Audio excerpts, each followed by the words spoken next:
नमस्कार बंधुरा प्रिया रान्ना बान्नाय तोमादेर सबाइके आरो एकबार स्वागत जानाई। आज के आमी तोमादेर संगे शेयर करब मसुर डाल चिंगड़ी दिए मोचार घंट। नतूनत्व स्वादेर एकटा रेसिपि जार स्वाद हय अतुलनीय। पुरो भिडियोटा प्रथम थेके शेष पर्यन्त देखार अनुरोध रइल। आशा करी तोमादेर खूबई भालो लागबे। चलो ताहले शुरू करी आजकेर रेसिपि। प्रथमे एकटा मशला बानिये नेब। गैसे कड़ाई बसिए कड़ाई खूब भालोभाबे गरम करे निয়েছি। एबार एर मধ্যে দিয়ে দিচ্ছি গোটা গরম মশলা, কয়েকটা গোটা গোলমরিচ, দিলাম হাফ চামচ পরিমাণে গোটা মৌরি, হাফ চামচ পরিমাণে গোটা ধনে আর হাফ চামচ পরিমাণে গোটা জিরে। এবার গ্যাসের ফ্লেমটা একদম লোতে করে দিয়ে 10 থেকে 15 সেকেন্ড সময় ধরে মশলাটা ভেজে গুঁড়ো করে নেব। একদম মিহি গুঁড়ো করব না, হালকা গোটা গোটা ভাব রেখে গুঁড়ো করে নেব।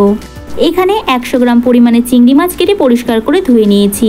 এবার চিংড়ি মাছের মধ্যে সামান্য লবণ, হলুদ গুঁড়ো আর সামান্য কাশ্মীরি লঙ্কার গুঁড়ো দিয়ে খুব ভালোভাবে মাখিয়ে নেব।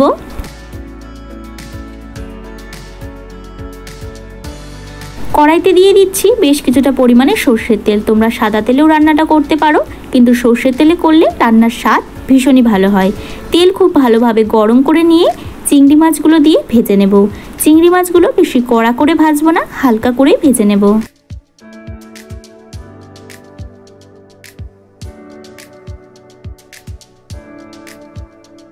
চিংড়ি মাছ ভেজে নিয়েছি।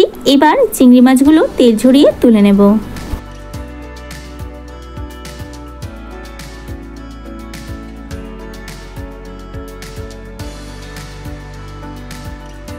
এখানে একটা মোচা ছোট টুকরো করে কেটে পরিষ্কার করে ধুয়ে নিয়েছি আর দুটো আলু ছোট টুকরো করে কেটে নিয়েছি। এবার চিংড়ি মাছ ভাজার তেলে মোচা আর আলু দিয়ে দেব।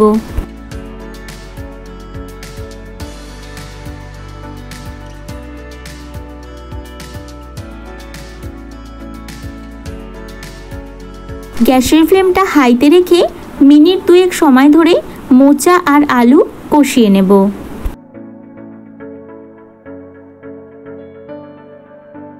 মিনিট 2 সময় ধরে মোচা আর আলু খুব ভালোভাবে কষিয়ে নিয়েছি। এখানে আমি 100 গ্রাম মসুর ডাল পরিষ্কার করে ধুয়ে নিয়েছি। এবার মসুর ডালটা কড়াইতে দিয়ে দেব।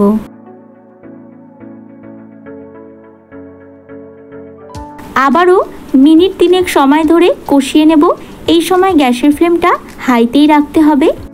গ্যাসের ফ্লেমটা হাইতে রাখলে মোচা থেকে যে জল বেরোবে খুব সহজেই শুকিয়ে যাবে। বেশ কিছুক্ষণ সময় ধরে কষিয়ে নিয়েছি। এবারের মধ্যে দিয়ে দিচ্ছি পরিমাণ মতো লবণ, হাফ চা চামচ পরিমাণে হলুদ গুঁড়ো, 1 চা চামচ পরিমাণে কাশ্মীরি লঙ্কার গুঁড়ো। মশলার সঙ্গে মোচা খুব ভালোভাবে মিশিয়ে নেব।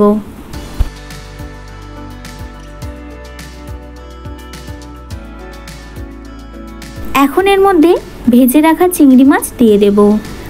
আরও মিনিট 3-4 সময় ধরে কষিয়ে নেব। গ্যাসের ফ্লেমটা মিডিয়ামে রেখে ঢাকা চাপা দিয়ে কষাতে হবে, তাহলে রান্নার টেস্টটাও ভালো আসবে আর কালারটাও ভালো আসবে। মিনিট 3 সময় ধরে কষিয়ে নিয়েছি। মোচা আমার খুব ভালোভাবে কষানো হয়ে গেছে। এর মধ্যে এবার পরিমাণ মতো জল দিয়ে দেব। যে যেমন গ্রেভি রাখবে সেই পরিমাণ জল দেবে। এই রান্নাটা একটু মাখো মাখো খেতে বেশি ভালো লাগে।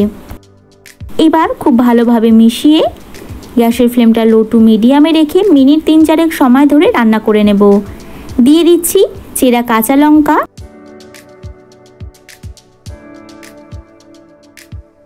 ফিরে এলাম 4 মিনিট পর। ডাল, মোচা আর আলু খুব ভালোভাবে সেদ্ধ হয়ে গেছে আর ঝোলটাও অনেকটা শুকিয়ে এসছে। এবার এটাকে একটা পাত্রে ঢেলে সাইডে রেখে দেব। কড়াইটা ধুয়ে কড়াইতে দিয়ে দিচ্ছি কিছুটা সর্ষের তেল। তেল গরম করে ফোড়নে দিয়ে দেব 2টো তেজপাতা আর হাফ চা চামচ পরিমাণে 5 ফোড়ন। ফোড়নটা হালকা ভেজে নেব। ফোড়ন থেকে যখন একটা সুন্দর গন্ধ বেরোতে শুরু করবে তখন দিয়ে দেব পেঁয়াজ কুচি। এখানে একটা মিডিয়াম সাইজের পেঁয়াজ আমি ব্যবহার করেছি। পেঁয়াজটা বেশ লাল লাল করে ভেজে নিতে হবে।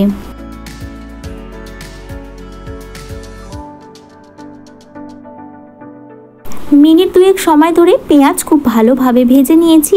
এবার এর মধ্যে দিয়ে দেব 1 চামচ পরিমাণে আদা রসুন বাটা। আদা রসুনটাও খুব ভালোভাবে ভেজে নিতে হবে। আদা রসুনের যে একটা কাঁচা গন্ধ আছে সেই গন্ধটা যাওয়া অবধি ভেজে নিয়ে রান্না করে রাখা মোচাটা এর মধ্যে ঢেলে দিতে হবে। এবার খুব ভালোভাবে একবার মিশিয়ে নিতে হবে।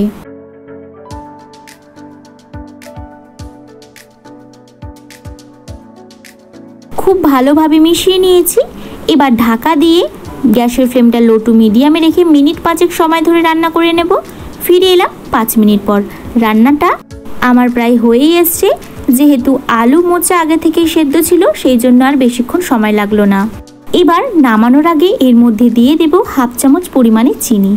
মিষ্টিটা অবশ্যই নিজেদের পছন্দ অনুযায়ী দেবে। ভেজে গুঁড়ো করে রাখা মশলাটা দিয়ে দিচ্ছি, আর দেব 1 চামচ পরিমাণে ঘি।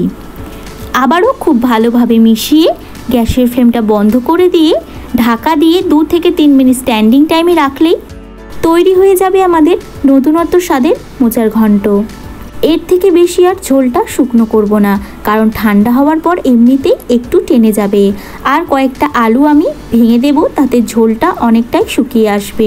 আর আমার এই রেসিপিটি তোমাদের কেমন লাগলো কমেন্টে জানিও। ভালো লাগলে একটা লাইক করো আর তোমাদের বন্ধুদের সঙ্গে শেয়ার করে দিও।